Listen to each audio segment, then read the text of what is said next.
We know what to do when we know who we are and who we are becoming. But we also know what to do because there are some things God has told us.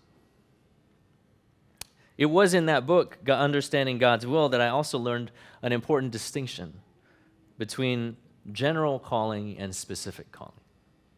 Kyle Lake would call it general will, God's general will, which applies to everyone equally, and then God's specific will, which applies to everyone individually. Right? General and specific. Now, when we ask, how do I know what I'm supposed to do, what we're normally referring to is that second one, the specific or the unique calling. What am I supposed to do? What is the one thing that God would have me do? That's the one we get the most obsessed with, the most concerned about, the most anxious about as well. It's the one that we often see in the biblical characters. They have a great calling on their lives. King David and Samuel the prophet and Jeremiah and Moses. That's often what we think when we read quotes like this one from author Frederick Buechner, which I love. The place God calls you to is the place where your deep gladness and the world's deep hunger meet. Or this one from civil rights leader and philosopher Howard Thurman, don't ask what the world needs, ask what makes you come alive and go do it. What the world needs is people who have come alive. Now, both of those quotes I've loved. They have shaped my understanding of how God has led me. But they are only talking about one kind of calling. What God has left for us in abundance is God's general calling, which is God's calling to all of us. God's what-to-dos that apply to everyone equally. Words like love the Lord your God with all of your heart, mind, soul, and strength. Deuteronomy 6, verse 5, general calling to all of us. Love your neighbor as yourself. General calling. Love your enemies and pray for those who persecute you. General calling for all of us.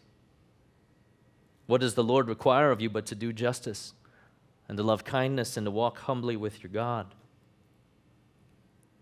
The general calling. Or in the Gospel of Matthew where Jesus says, follow me. Make disciples. Teach them to obey everything I have commanded you. It's a general calling. This is what God has already said. This is what God has said to generations past and what God continues to say through the pages of the Scriptures and through these words to our generation and to future generations. And when we follow these words, when we do what God has already asked of us in Scripture, then I believe then we discover what Buechner calls our deepest gladness.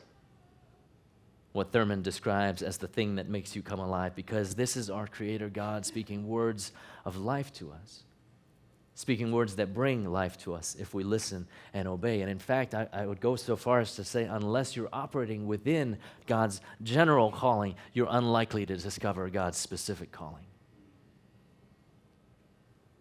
Unless you're seeking to follow Jesus, unless you're seeking to take up your cross, to be filled with the Spirit, to be living a holy life, doing justice and being kind and walking humbly with your God, unless you're treating the least of these as if they were Christ himself, putting the needs of others before yourself and putting Christ above all, it's going to be really hard to discern what specific thing God may be calling you to, because you are approaching God like a magic 8-ball.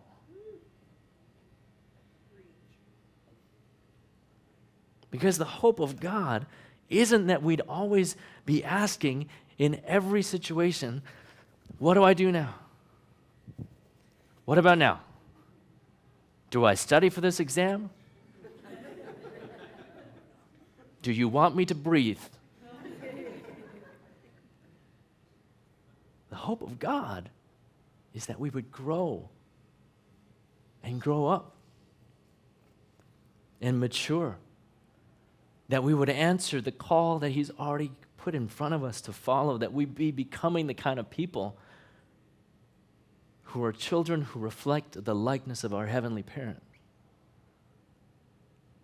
So please don't let the fact that you may not know God's answer to a specific question or to all of the questions keep you from doing what God has already told us.